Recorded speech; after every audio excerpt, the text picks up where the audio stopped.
we were talking about it yesterday. Facebook was on the computer. You didn't have it in your pocket until I was like almost in college. Yeah, you had to email a picture to your email and then download it and then put it on your Facebook. And then put it on your Facebook. Yeah. It took a long time to think about what you're about it was to a post. lot of work. Yeah. Yeah. And so first thing when I switched jobs, it's changed. Yeah. I used to buy sneakers like we know Zach. Once a week. Hey, it says right here in James chapter 3, it's James chapter 5, chapter 16. It's therefore confess your sins to one another. That's not a sin. This is so important. Yep. Yeah. I don't really care what your excuses are for not reading it. I don't really care what your reasons are that you're not spending actual time in it. Yeah, it's carry it with you. And when you go to the toilet at the office, take it to the toilet with you. I don't really care, but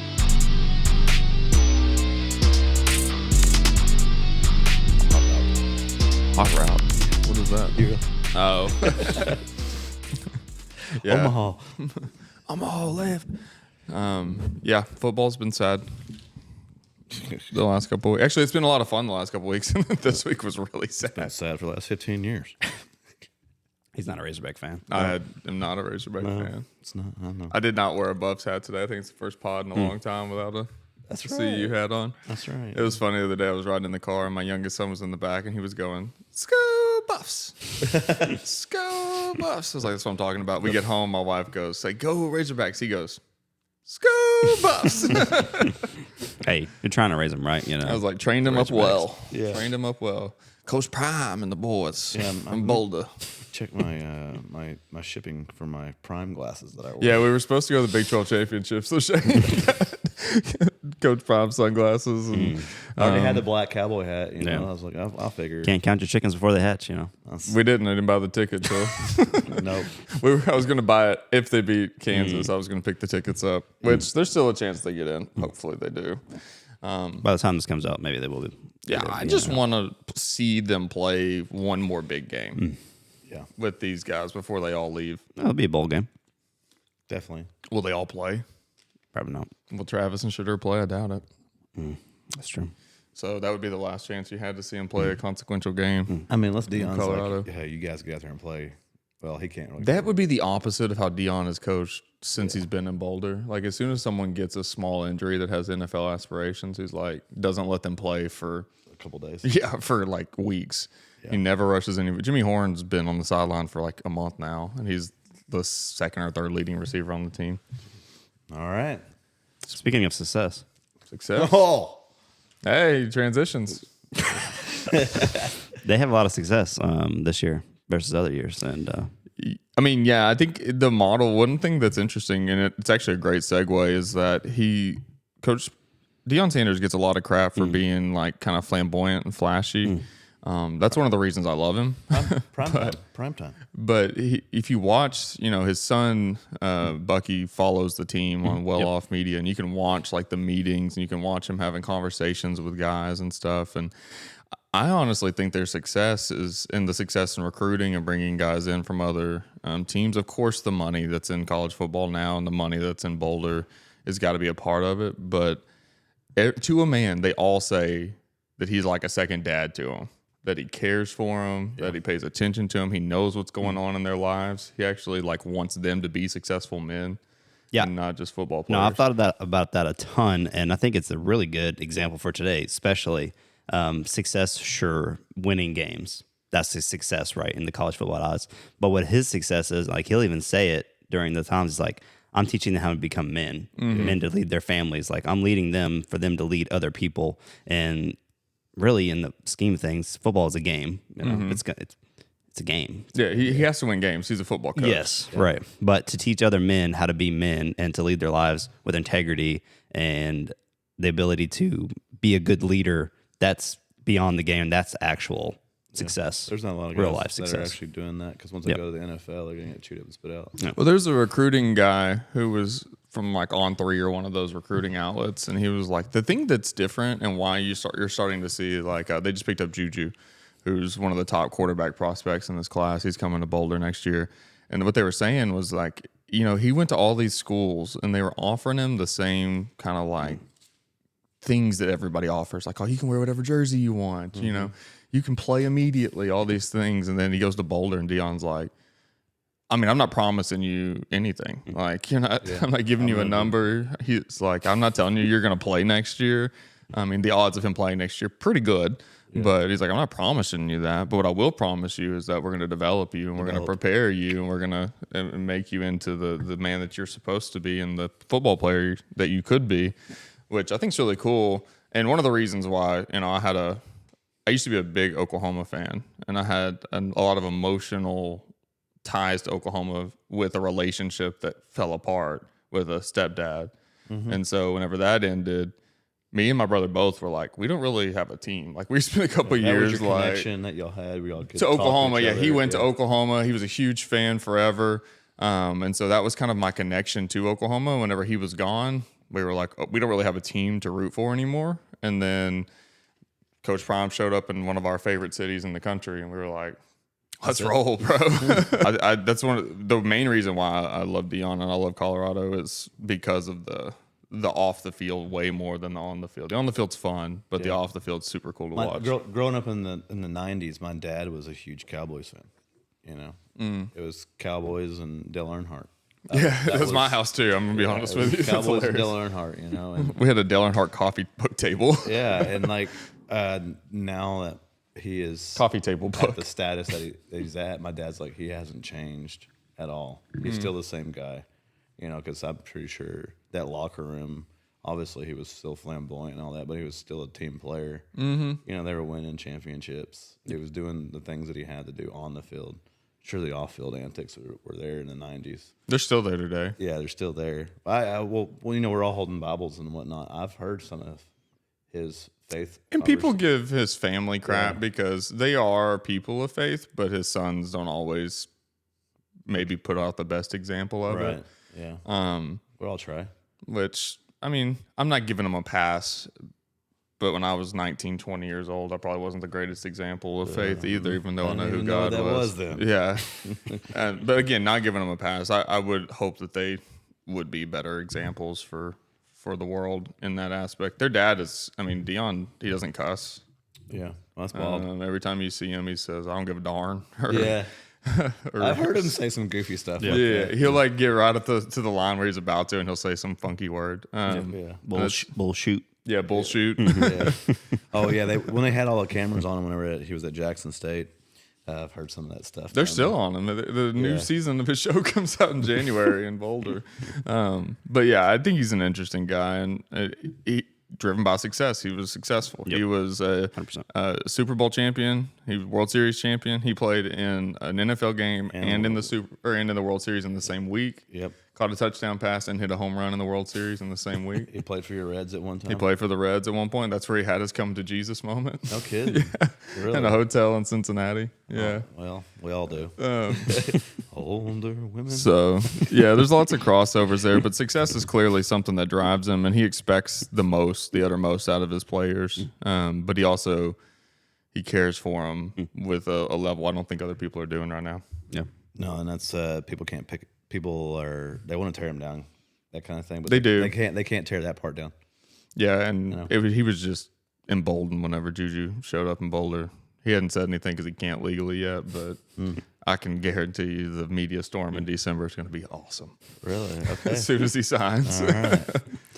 So there's a couple of points. Well, there's four topics when you come to successful living by like the world standards, I guess you could say. Okay. There's four things that really come to mind. And are they something worth pursuing, I guess? First one, I feel like it's pretty obvious, is money. Mm-hmm. Yeah. Second one, power. Yep. Third one, pleasure. And then the fourth one, fame. And I know a lot of people are like, oh, you can be out there chasing fame. But I feel like a lot of the times, for me, it starts innocent. As like you're just trying to survive, you're just trying to make money, you're trying to get out of your parents' house, and that's not something like I'm pursuing to be the most famous person in the world. I'm pursuing to be the guy who makes the most money or the guy who has the most fame.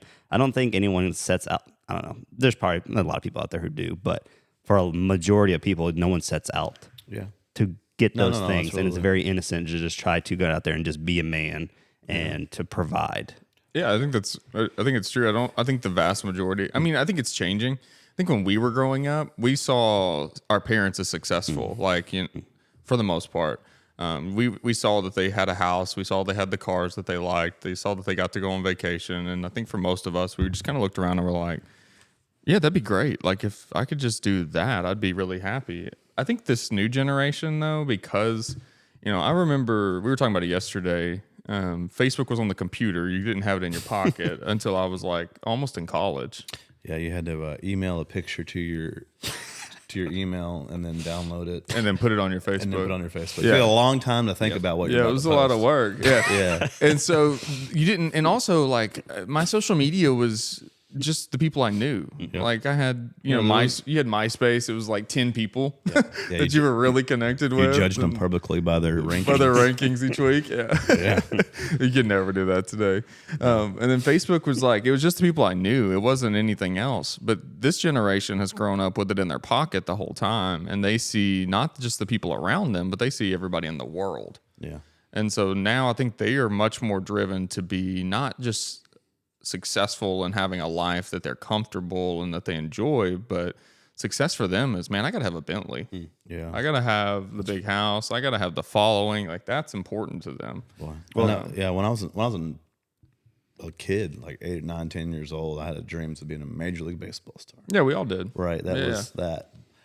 I thought that was real. Like that was going to happen. And then like, I think it was, I don't know, I was in my mid-20s. I was a detective at the time. And I was like, okay, this is what I'm doing now. But then I figured out that the statistics behind it, understood statistics.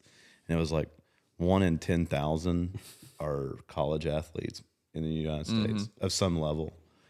Or no, 1 in 10,000 college athletes make it to the pros. And then the craziest statistic that blew my mind was out of the entire age of the Major League, the 120 years, 130 years, if you took all those players that were actually active at one time and got to see the field, you could put them in, I believe it's Petco Field, and they still wouldn't fill it up.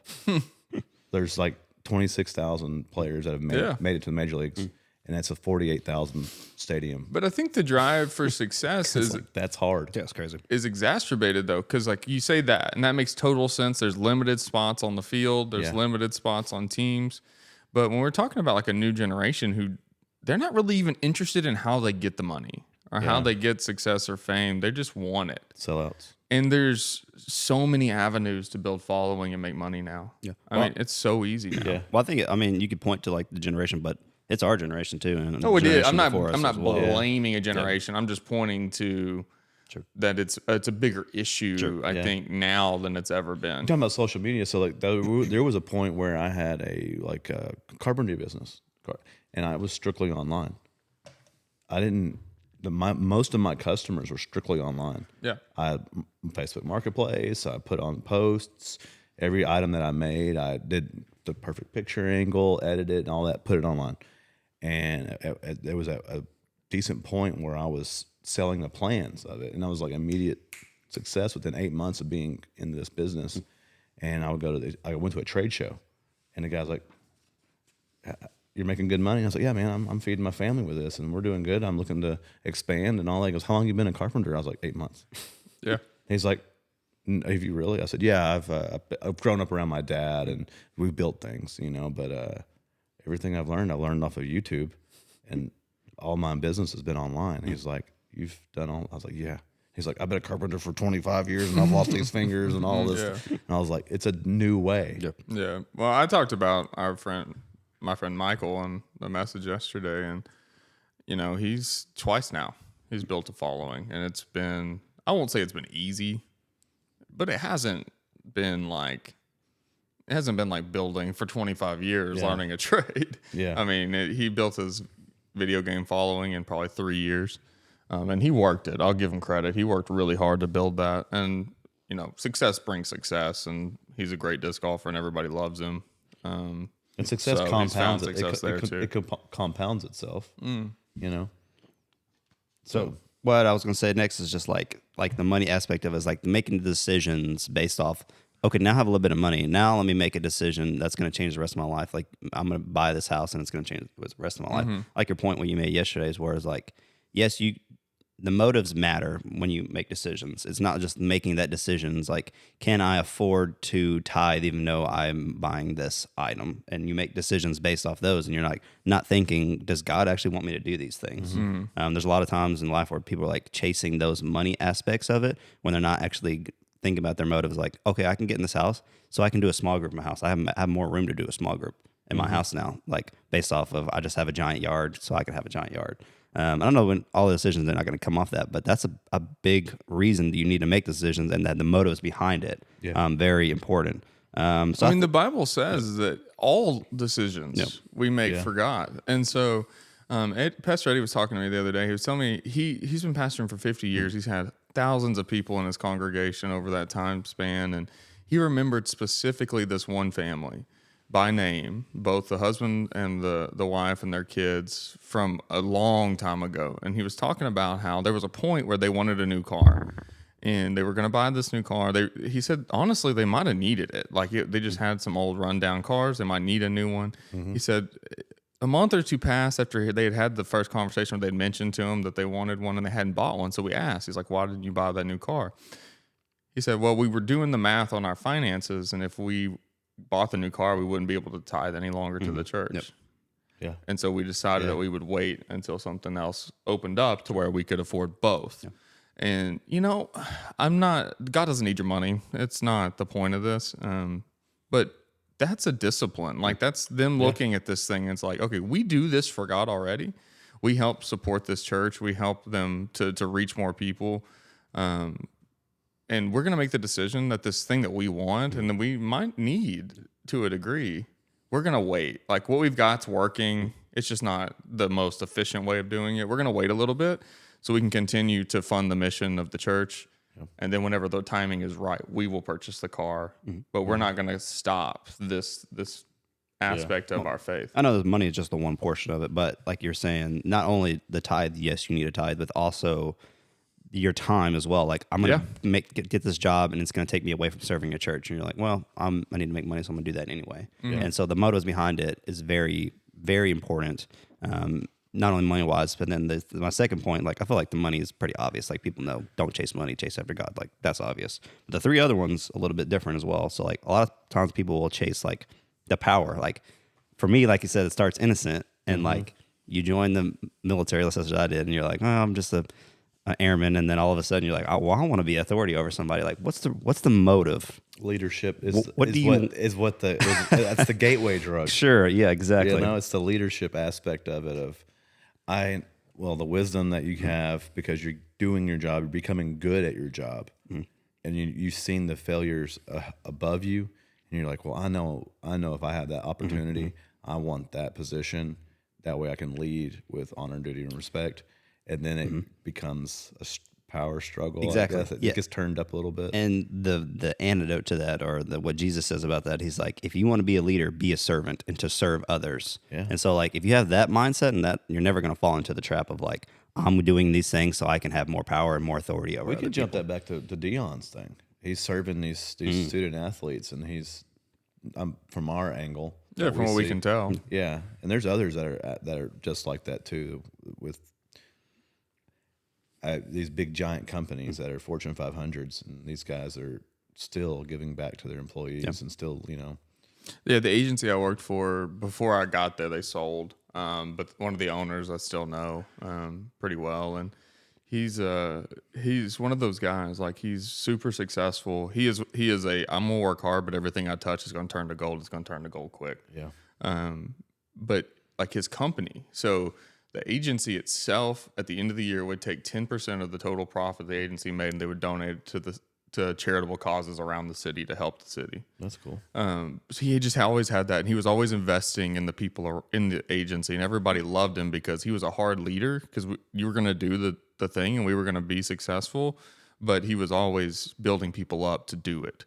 Like it wasn't a dictator walking around and everybody was fearful of like not doing the wrong thing or something. He was building you up so that you could be successful, so that we all collectively can be successful. Looking at that, Galatians 1:10, am I now trying to win the approval of human beings or of God? Yep. Or am I trying to please people? If I were still trying to please people, I wouldn't be a servant of Christ. I didn't hit that hard enough yesterday.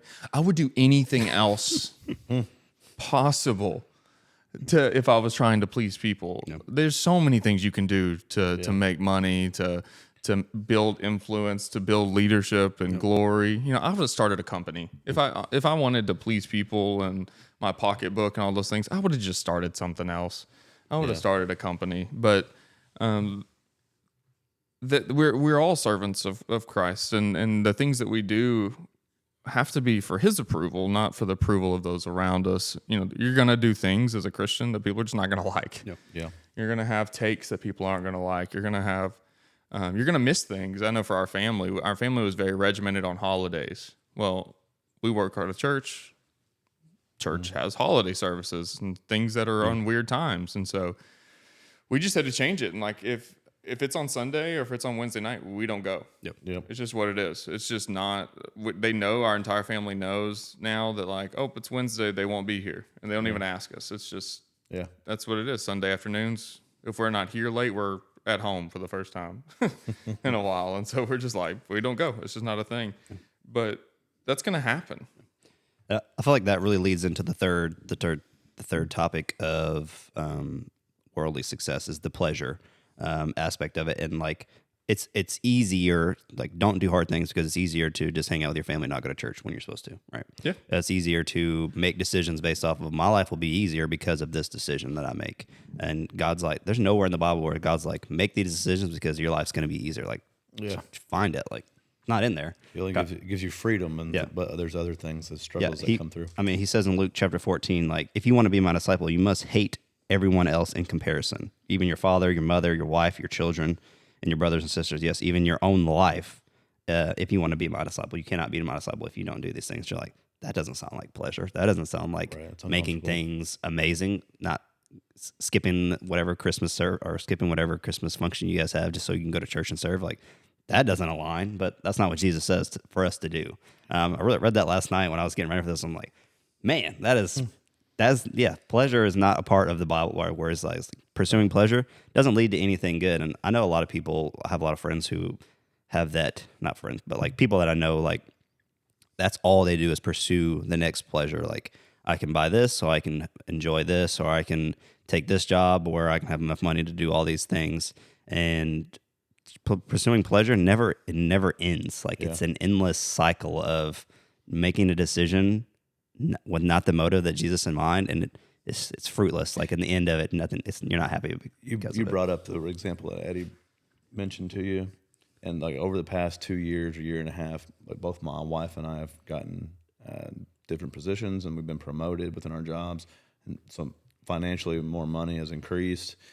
I'm still driving a truck that's 20 plus years old, and she's driving a vehicle that's getting 13 years old, and they're grid running vehicles, and we've often talked about getting new vehicles just because like maintenance and whatnot, but we're like, we can't enjoy our life if we're got a $1,300 car payment or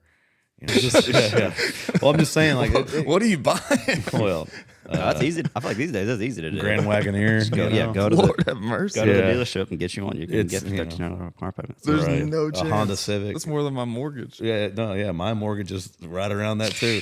It's just these vehicles cost a lot, and so then you have car insurance that comes along with it and increases. So that pleasure of that gratification, like, oh, I got a new vehicle. Yep. That's a new status. 100%. And so, I mean, that also can come in like smaller packages Yes. too. Like for me, like hunting gear adds up, or buying clothes for I gotta buy clothes for my daughter all the time because she keeps growing. But just going eating out, or First thing when I Trip. switched jobs, it's changed. yeah, I used to buy sneakers like We know Zach. Once a week. Hey, it says right here in James chapter 3, it's James chapter 5, chapter 16. It's therefore confess your sins to one another. That's not a sin. I had the money. I wasn't doing anything sinful. I made enough money to buy 2 pair of shoes a week. Son, I just bought a new pair of cowboy boots the other day. I buy them all the time. Yeah. And that was the first thing that went. I hadn't bought a pair of shoes since I bought dress shoes. I bought 2 pair of dress shoes since I came to work here, but I have not bought a pair of sneakers since I started. Yeah, those my little job things here. can add up to the big financial things. That's $400 a week. Yeah, you asked me before we started this, was like, you thinking about moving the country or living outside the city? And, we had those aspirations at one time, and some things got set back. But now we're in a position where we've got all this equity in our homes. Potential interest rates could start coming back down. There could be more of a buying and selling craze again. And we've looked at it, but then we're like, well, our daughter goes to this school. It's a Christian-based school. She's real close to it. We're real close to our church. Our Sunday services are easier for us to attend because we're not traveling 30 minutes. We're traveling 10 minutes. It's right. We're right there. And so we've recalculated, I guess, what it means to have a successful life. And it's exactly church involved. Exactly God what I was involved. getting to. Like, people will do any, like, for me, it's like, go back to being like the smaller aspects of, like, yes, we can make big decisions, big splashes, and like the small decision for like this whole weekend, I'm going to do whatever and not give a crap about anybody else. I'm just going to do whatever I want to do. And like, if you're doing that every single weekend or every single day after work, you're like, man, I don't know if that's the life that Jesus wants us to live, is to always pursue like, oh, I'm going to go to the comedy club, or just every single weekend, or go to a football game, or go like, yes, God wants us to, like, be a part of his community, but like serve other people as well. That's something that we need to be doing. And pursuing God is not always pursuing pleasure. Those do not correlate to each other. Yeah, we in the message yesterday, I had the 3 kind of like tools for the toolbox of holiness, of reading your Bible, John 17:17, being in community, Hebrews 10:25, and praying, 1 Thessalonians 5:17. And the community one it's important. The core of our community has to be the body of believers, because they're the ones that are moving in the same direction that you are. But like, I have a real problem with when we start to get into this, like, we set up guardrails around us, and like we don't allow anybody in that's not in the body of believers. We don't ever reach out to people who aren't. My friend Michael, he's not a believer. We spend quite a bit of time together. We went on a trip together. We played disc golf together pretty regularly. Not now because he moved, but before he moved. And we have conversations about faith. We have conversations that are consequential. There's a guy in our Bible study who's not a believer, and having the opportunity to have community with him and have conversations with him, and his growth of what it means to be a follower of Christ has grown a ton. We have to be willing to. I like a challenge to have people like that around us. Yeah, I think it's good to have people around you who don't believe like you do, who don't agree like you do, but they can't be the ones who are helping you make decisions. Yep. Right. I'm not going to my friends who are non-believers for marriage advice. I'm not going to them for my well-being, spiritually, whatever. But if I'm starting a business, I've said this a billion times, but if I'm starting a business, I'm going to the best business person, and we're going to build a business. If I'm going to start a media company, I'm going to the best person I know in creating media, and we're going to start a media company. I will have those conversations with them along the way, and I will try my best to invest in them, as is my role. But if I want the best version of something, I'm going to go find the people who make the best version of that thing. If they so happen to be Christian, I'm so happy about that. And if I have the opportunity to help someone come to know Christ in that process, that's a great thing too. But the body of believers is the whole message is about pursuing holiness, about setting aside the pursuit of success for the pursuit of holiness, and allow our decisions to be made out of that pursuit specifically.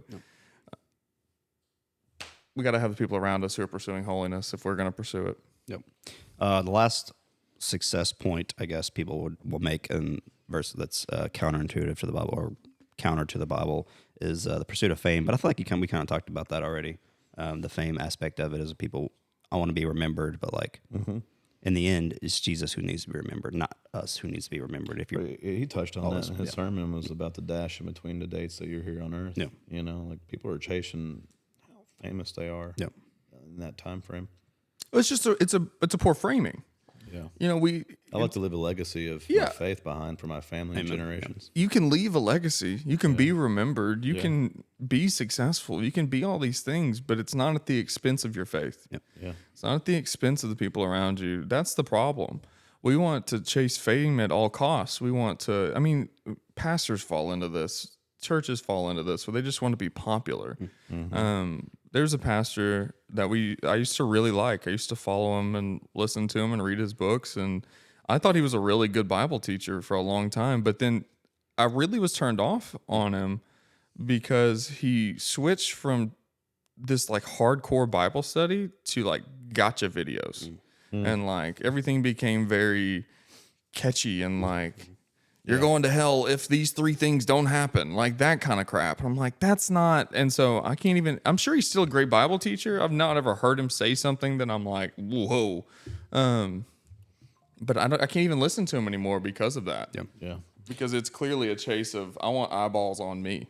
Yeah. And that really bothers me. And sell your book in the process. And sell your book on the process, which that's a whole nother thing we don't have to get into. I got big thoughts on that. Acts in the letter of the Romans, 1st and 2nd Corinthians, Galatians, and Ephesians. You know, someone was trying to do that to me the other day, and I was like, yeah, I don't know that. They're like you didn't grow up in Bible school? I was like, no.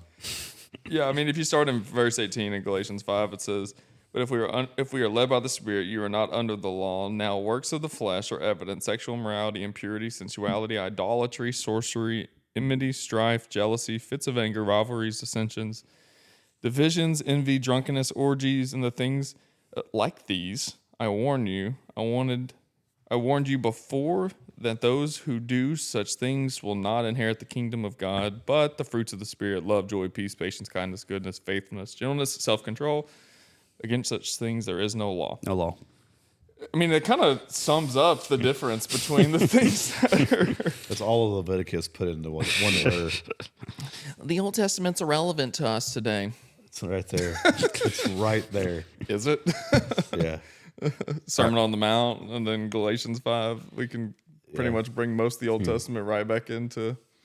I had that argument with somebody. You know, Jesus kind of like cranked it up a little bit with, you know, if you have lust in your heart, you've committed adultery. Yep.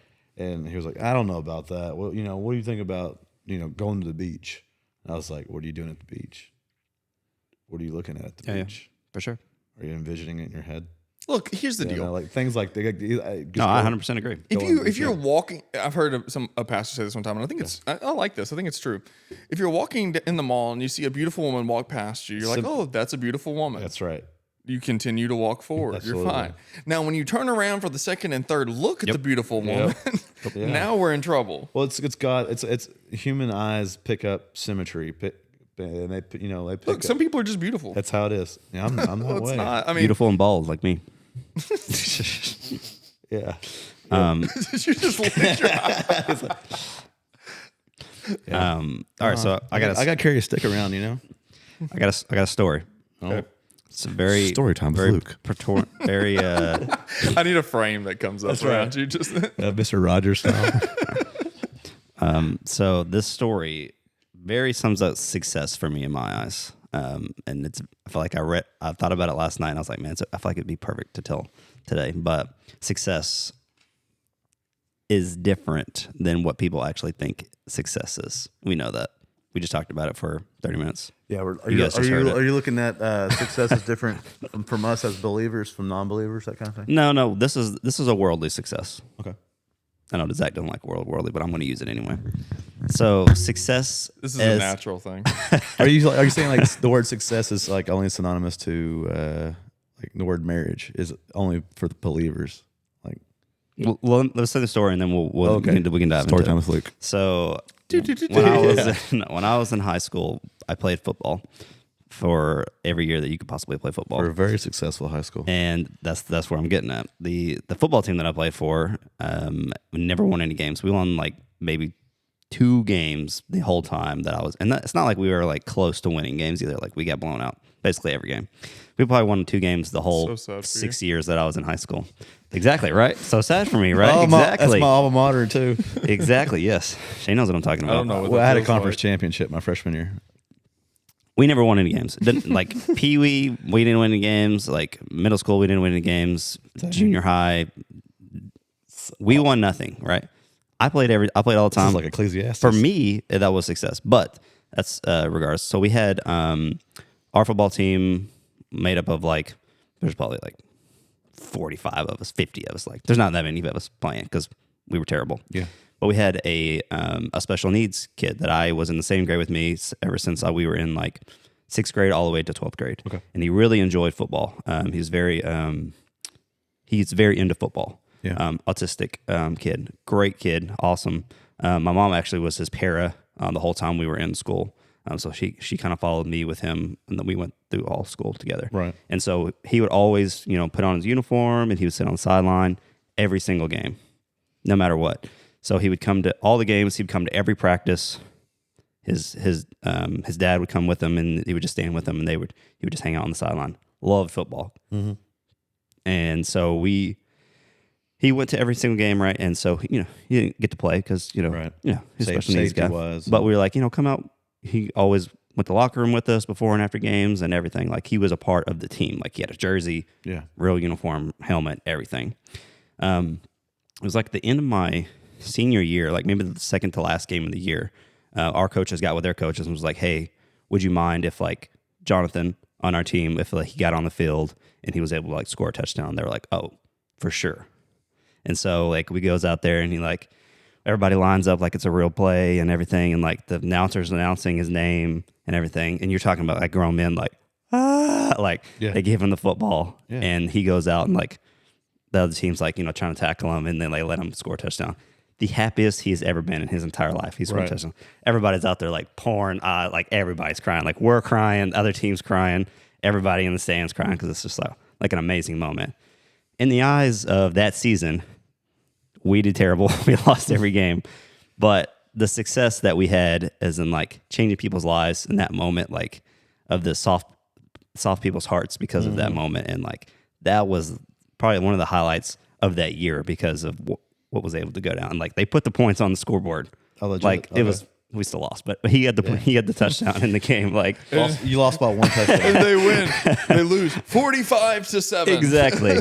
My high school, my sophomore, junior, and senior year, I think we won one game each year. And it was our chant was 1-9 no more. Yeah. That was our huddle chant.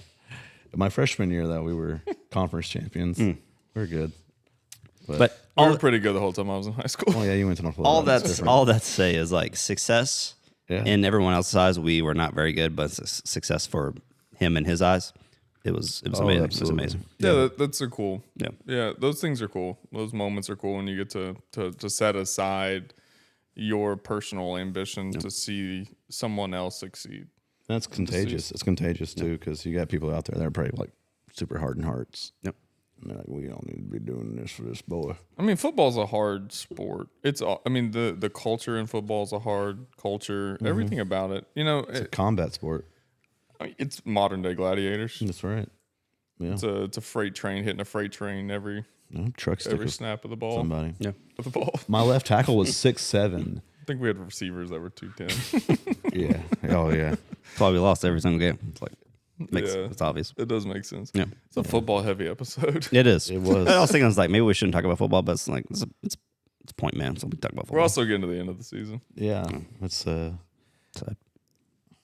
Your mom's been with the school district for a long time. She has indeed.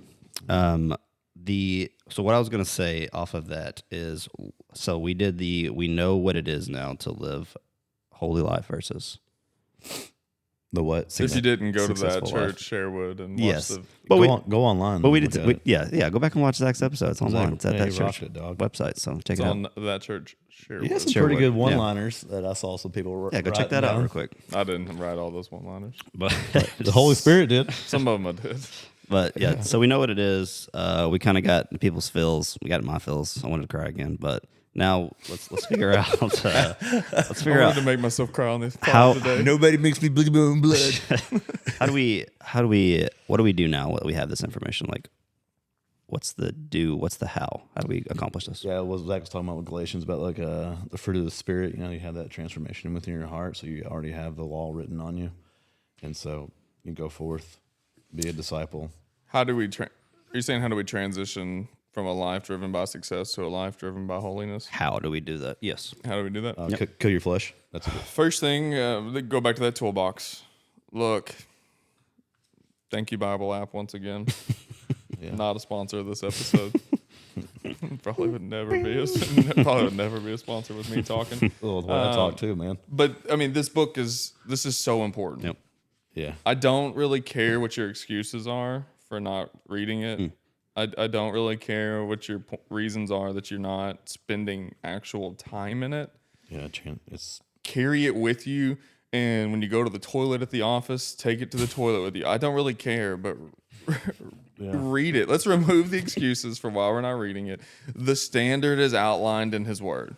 Like, to live a life of holiness, we can find what that really means right here. Galatians 5 is a great place. The book of James, a great place to look. If you get into 1st, 2nd Timothy, Titus, those are great places to look for. What does a life look spent holy? Yeah. Don't seek other people telling you the things. Don't look for a Christian how-to book. This is it. It's right here. Just read it. I'm done with excuses for that. Second, get into community with believers. I mean, it cannot be understated. My headphones are driving me nuts. No, it's vital to be in community with one another You have to. because you have accountability with each other. Yeah, I don't care about your The world's hunting. accountability. Yeah, your world's accountability is down here with a standard, and your body of believers' accountability is a little bit higher. Yeah, I don't care about your hunting. I don't care about your lake trips. Fine then. Get him. I don't care about Get 'em. your What'd you bring up, SWAT people yesterday? I'm over here saying, shoot 'em, Elizabeth, shoot 'em. Yeah, I don't care about baseball tournaments. I love baseball. I love sports. We've talked about it for 20 minutes of this hour-long episode today. It's a good distraction. I love it too. But I mean, I had a chance Saturday to go to the Colorado game in Kansas City, and I was teaching Sunday here, so I decided that if I was in my selfishness, I'd have just gone. I was halfway there already. I was in Fayetteville Friday night. Yeah. I could have just Did you go to the other game? boogied over there. Yeah, I went to the UALR game in Fayetteville. But I don't care about those things. Quit using them as an excuse. Get here. I mean, Yeah. you got Saturday, you got Friday night. Go do your thing. Be here on Sunday with the body of believers. Wednesday night, just make it a non-negotiable. It's really that easy. Like, just as a man, set the non-negotiable in your house that Sure Sundays enough, and son. Wednesdays we are busy. Yeah. Every other night of the week we can fill our schedules, but those 2 nights of the week or those 2 days of the week we're busy. Like, Yep. just whether there's something going on or not, you're just busy. Yeah, we changed our dance and gymnastics and all that last year to it's on Tuesdays or Thursdays. It's not on Wednesdays. Yeah. I got to change it a little bit. Good point. I don't care about those things. Quit. Yeah. Quit using them as excuses for why you're not here. There's 52 weeks out of the year. That's 52 hours on a Sunday. That's less than 3 days of your life spent learning about God. 365 days, less than 3 of those you'll be spent here for 1 hour. Serve the church. Okay, You'll get to meet somebody. You get to shake hands. You get to see other people within the community going to your church, and then now you have another person to reach out on and lean on. Yeah. And get on a team, serve the church. That's a great place to meet more people. That's a great place to be discipled and emboldened in your faith. And again, if you do that, you're adding 52 more hours. We're now up to what, like a week? Still less than a week of your year. So 7 days out of 365. If you're just one of those number counting people. If you go to 4 football games a year, that's 4 hours apiece. You do the math. Yeah. No. So was it March of last year? I started reading the Bible, and I wanted to do it in a year, and I didn't make any excuses about it, and I finished it in August. Yeah, it's I didn't take it. It didn't take a whole year because I had all this. Yeah. Realized I had all this free time, and Ton. instead of picking up my phone and going on social media or whatever, I pick this up and hit it chronologically. And it doesn't take much time. I'm not a reader. I can't put two sentences together. I went to public school. And one that can't win a game. Too, and I like to read. Yeah. I went to one that couldn't read, so. And then, I mean, that last tool in that toolbox is pray. Never cease. Without ceasing. There's a guy, a pastor in Atlanta. His name's Philip Anthony Mitchell, and he's kind of popped lately. Their church has blown up, and he's one of the things I really admire about him is that he talks about his prayer life, and it's in such an impressive way that I don't think he could be faking it. Right. Like, I think it's really as intense as he says it is. And it's something that since hearing him talk about, something I've had to think a lot about of like, well, okay, that's something that I need to really to delve into is because I'm a brain guy. I'm a knowledge guy. I like to read and learn and have the information, but I'm not the best at just stopping everything and just sitting down for a long stretch of time and praying. And that's something that I definitely have to work out, and something I think that's important for all of us. I had a conversation with Leanna not too long ago about prayer, and I've asked her, like, have you prayed about this particular topic or whatever? She's like, yeah, I have. And I was like, have you done it like you're reading a menu in a restaurant? I'll have this, God, and I'll have that. Is it just that kind of prayer, or are you dwelling in it, like sitting in it and staying in it and going through it? And she's like, well, I don't know what you mean by that. And I was like, no, just stop, focus, turn everything off, in your head, and let that be it. Not like worry about your calendar that you have going on and still trying to pray. Like just stop. If something interrupts you in go that back, dwelling, go back to it. Just go back to it. Yeah. It's like, oh, they've broken my prayer cycle. No, not a thing. Just go back into that conversation.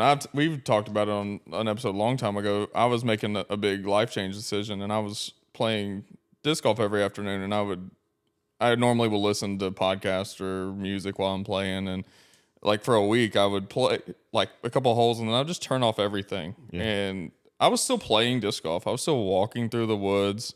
I was still throwing, but I was having that conversation with God the whole time. I was praying the whole time. I was walking through these holes, still stopping to throw the disc and do the things, think about the shot for a second. But then whenever I'd throw and I'd start walking, right back to it. And I'm just thinking through these things. That's that without ceasing. It's that I'm going through this. I need God's revelation. I need to know what I'm supposed to be doing. How am I expecting to do that if I'm not spending that time? Yeah. So I think it was Pastor Scott who was saying it one week, but it's like you have your children and you talk to your children every day. What if all of a sudden one day your kids just like ignored you all day long? How would you feel about that? And it's the same way for us when we talk to God. It's like He wants us to have a conversation with Him every single day. Yeah. You don't want your kid to just ignore you all day long. Right. It's the same thing for us. Steve told this story one time. It's like a joke story, but he said there's a man driving through North Dakota, and he pulls over to the side of the road because the snowstorm's getting so bad that he can't see out the front window of his car and he can't see out the back window. And so he just starts screaming out to God, praying for him to come save him from the snowstorm. And God says, okay, I'll save you.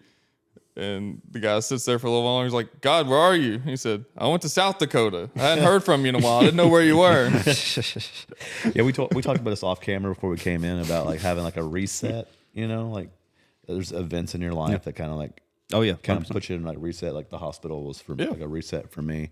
But while in the hospital was like the prayer thing it was a different level that I had before. It was more or less, I know where these miracles come from. I know where the healing comes from. And so I'm channeling the source. I'm going after the source. And so like if you have these things in your life that are out of your control, like going to the grocery store and just getting items and all that, that's in your control. Or, driving to work, that's in your depending on what street you're on. But most of the things that you do in your life are considered, small choices that are, we talked about that. You talked about in your sermon that aren't going to be life altering, but if you're making these big decisions or you're making decisions that can have a ripple effect, go to prayer for it. Go and sit in it. I did prayer journaling all last year. I quit doing it after a while because I started being able to remember my prayers, because I'm still going back to it daily. It wasn't like I'd pray this on a Monday and then come back to it on a Thursday. I'm praying on this daily now. And so I was doing a prayer journal for a while, even bought like an outline style and all, and it helped. And because I was having people come to me and ask me for prayers. That's the most difficult thing I've ever encountered, is people are like, hey, can you say a prayer for me? I know it's a kind of a Southern thing. It's like, yeah, I'll pray for you. I'm like, God bless you. Or, it's kind of just an in passing comment most of the time, but I look at it as they see me as a believer and trust that I'm going to go to God on their behalf. And so you do it. Don't just say it. I'm so forgetful that anytime someone asks me to pray for them, I just do it right then. Yeah, absolutely. Like as soon as they ask me, I'm like, yep. I just stop and do it right then. I'm like, because knowing me, you gave me one of those journals too. Yeah. And I liked it and I used it for a little bit, but the problem came in that like the outline was so limited in space and I had so many people who I was needing to pray for. Well, so I bought like 5 of these things. Yeah. And then I get them as gifts from my wife and my daughter now, because I just go through and write what I want on here. It could be like a grocery list, but still there's also a prayer right behind it that I have of somebody. I'm a notebook guy. I've got half full notebooks everywhere. I had a friend text me late Saturday night. We had a little Friendsgiving, and he messaged me. He's not in this town, and he asked for a phone call. And it was it was dark, a rough phone call. And I'll share more with y'all off camera, but literally the fourth or third line, after he got to the source of the topic, was like, I need you to go to prayer for me. I'm not strong enough to do this. I need your prayer. And then I asked him about accountability partners. I was like, how many you got? He goes, I got one guy in my church. And I said, you got one guy in your church that you trust? And I was like, that number needs to increase. And that's us as men we're bad about that. It's not. Well, we don't want people to hurt us. That's true. We don't want to be stepping stones for the next we don't want person. people to hurt us. You can't think like that though. So but in your prayer life, he knows you're a prayer and that you would pray for him. Yeah, and 2 years ago that I didn't have anybody ever come to me and be like, hey Shane, I'm dealing with this issue in my life. I need help. I need you to help me pray for. That's crazy. You're trusting me to go talk to God on your no. It's kind of a funny thought.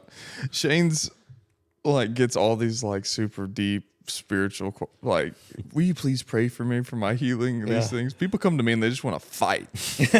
They want to fight about faith.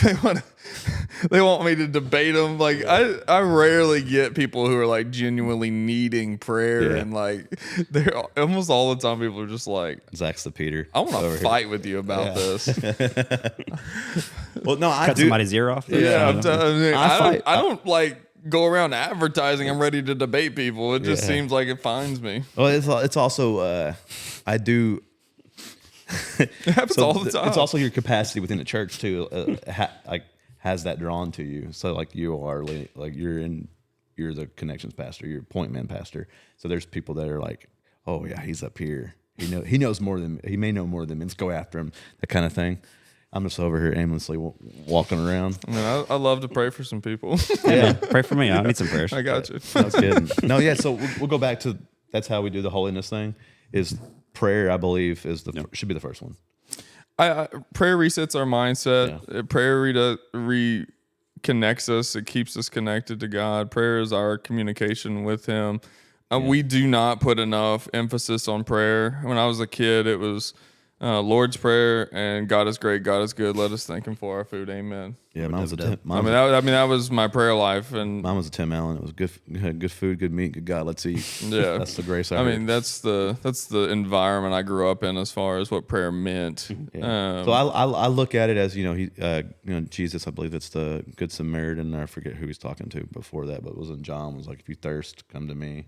If you're hungry, the bread of life. That I feel like you get that through here in prayer. Mm-hmm. You do. That's it. Yeah, it's a full conversation right there. It's right there, and audible voice that you can tell. Okay, that's me. that's me making this decision. That's not the Holy Spirit making this decision. And I think the only way you have that discernment is you can hear God's voice by reading it. You know? Yeah, in prayer. Yeah, that's it. It's just we've got to put a re-importance on those two things. If we're going to live a life that's holy, those things have to be not a part of our life. They have to be our life, and everything else has to be a part of it. Yeah, my identity is this. Like, this is my identity. Yeah. I don't want anything to jump in front of that. So like it's first. It's the morning, you know. Actually, today before I came here, you know, either I jumped on like the Bible app or whatever, you know, and while I'm studying for what we got going on, that's a source right there. You end the day with that as well, or your lunch break, you're in the Word, or you strike up a conversation randomly with somebody, and so you're. I think that's just you, Shane. Oh yeah, that's really. Oh man, dude, I do it all the time. I seek it out. You know, I'm like, yeah, we know. But yeah, that, and then I think the most important, that's the toolbox for it. If you want to live a life that's holy, that's what you got to reset and reframe. But really and truly, the root of it is that we just have to have a revolution in the way we view our lives. It's that impactful. It's that important. It's not as simple as step 1, 2. We have to hit the reset button on the game that is life, and we've got to focus on God. We have to focus on our pursuit of Him. We have to focus on our worship of Him. That has to be number 1 on my mind, as old country song once said. older women. But no, Americans have it easy. But that has to be it. We have to and all the decisions we make, all the choices we make, all the things we buy, the jobs we take, the relationships we enter, all of those things have to be a consequence of pursuit and worship of God and holiness. Amen. I think that's a good point to end on. Sweet. This has been Pointman Podcast. I'm Zach, Shane, and Luke are here on the couch. Make sure that you hit the like and subscribe button here on YouTube. Hit that little bell thing so you know when we are back with a new episode. We're trying to crank them out again, but Luke's back from his time away, and Shane's out of the hospital, so we'll see what we can get cranked up. We got the band back together. We've been like it's been like the Bandaged Brothers. Yeah, not the Banded Brothers. The Banded Brothers. It's been the Bandaged Brothers. The Bandaged Brothers for a little stretch here, but we're back and we're cooking and we're cranking. Thank you all for listening. This podcast is just for the sole purpose of reaching men to help them to connect to God and God's word, and so we don't take that lightly, and we are so thankful that you all have chosen to listen to it today. We'll see you next time. Bye.